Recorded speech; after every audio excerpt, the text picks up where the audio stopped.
एक बार भगवान बुद्ध के पास एक आदमी आता है।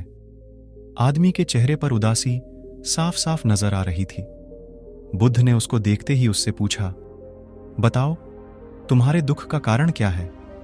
आदमी बुद्ध के आगे हाथ जोड़ता है और कहता है, महात्मा जी, अपने जीवन से बिल्कुल निराश हो चुका हूं। मेरे जीवन में कोई भी खुशी है ही नहीं। जो सोचता हूं वह कभी होता ही नहीं। पढ़ाई कर रहा था, तब सोचता था कि अच्छे से पढ़ाई करूंगा तो अच्छी नौकरी मिलेगी और ज्यादा पैसे कमाकर माँ बाप के लिए एक घोड़ा गाड़ी खरीद लूंगा। अपने पत्नी और बच्चों को प्रवास कराऊंगा। लेकिन अच्छे से पढ़ लिख कर भी नौकरी मिली तो सही, लेकिन इतने पैसे नहीं मिलते जिनसे यह सारी इच्छाएं पूरी कर सकूं। जैसे तैसे सिर्फ खाने पीने का इंतजाम हो पाता है। काम पर जाना और घर आना, बस यही मेरी जिंदगी बन चुकी है। आदमी की बातें सुनकर बुद्ध उसको पास के एक बगीचे के नजदीक लेकर गए। बुद्ध ने उस आदमी से कहा कि मैं तुम्हारी सारी समस्याओं का हल बता दूंगा, लेकिन उसके लिए तुम्हें मेरा एक कहा मानना होगा। आदमी ने कहा वह हर बात मानेगा। तथागत उसे एक पास के फूलों के बगीचे के पास लेकर गए। बुद्ध ने आदमी से कहा कि तुम इस बगीचे में जाओ और तुम्हें जो सबसे सुंदर फूल नजर आए उसे मेरे लिए तोड़ कर ले आओ।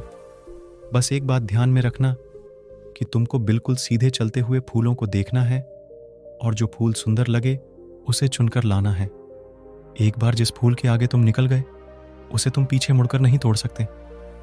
आदमी बुद्ध की बात ध्यान से समझने के बाद बगीचे में गया। आदमी को बगीचे में प्रवेश करते ही कई सारे सुंदर फूल दिखाई दिए, लेकिन आदमी ने उनमें से एक भी फूल नहीं तोड़ा, क्योंकि उसे विचार आया कि हो सकता है आगे इनसे भी ज्यादा सुंदर फूल मिले।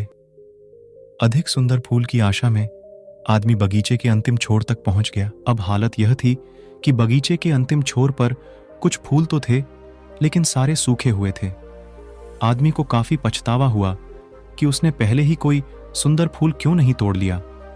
उस आदमी के पास अब सूखे हुए फूल में से फूल तोड़ने के अलावा कोई रास्ता नहीं बचा था। उसने एक सूखा फूल तोड़ा और बुद्ध के पास वापस लौटा। बुद्ध ने सूखे हुए फूल को देखकर उस आदमी से पूछा, बगीचे में इतने सारे सुंदर फूलों में फिर तुम ये सूखा हुआ फूल क्यों तोड़कर लाए। आदमी ने कहा, इस विचार से कि आगे और अधिक सुंदर फूल मिलेगा, मैंने सभी सुंदर फूलों को पीछे छोड़ दिया। इसलिए मुझे अंत में यह सूखा हुआ फूल तोड़कर लाना पड़ा। महात्मा बुद्ध ने कहा कि यही समस्या तुम्हारी भी है। यह बगीचा तुम्हारा जीवन है और इसमें वह सभी तरह के फूल छोटी मोटी खुशियां हैं। तुमने ज्यादा बड़ी खुशी के आशा में इन सभी छोटी छोटी खुशियों को पीछे छोड़ दिया है। घोड़ी गाड़ी पाकर शायद तुम्हारे माता पिता इतने खुश ना हो जितना तुम उनके पास बैठकर उनसे बातें करोगे, उनकी सेवा करोगे तब होंगे। किसी बड़े पर्यटन स्थल पर जाकर तुम्हारे बीवी बच्चे खुश हो सकते हैं, लेकिन उससे भी ज्यादा खुश वो तब होंगे जब तुम उनके साथ समय बिताओगे, उनसे प्यारी बातें करोगे, उनके साथ खेलोगे, उनके साथ अपने मन की बातें साझा करोगे। महात्मा बुद्ध की बातें उस आदमी को समझ में आ गईं और उसकी विचारधारा बदल गई। वह अपने उसी पुराने जीवन में खुश रहने लगा जिसमें वह पहले दुखी रहा करता था। दोस्तों, यही तो हम भी अपने जीवन में करते हैं।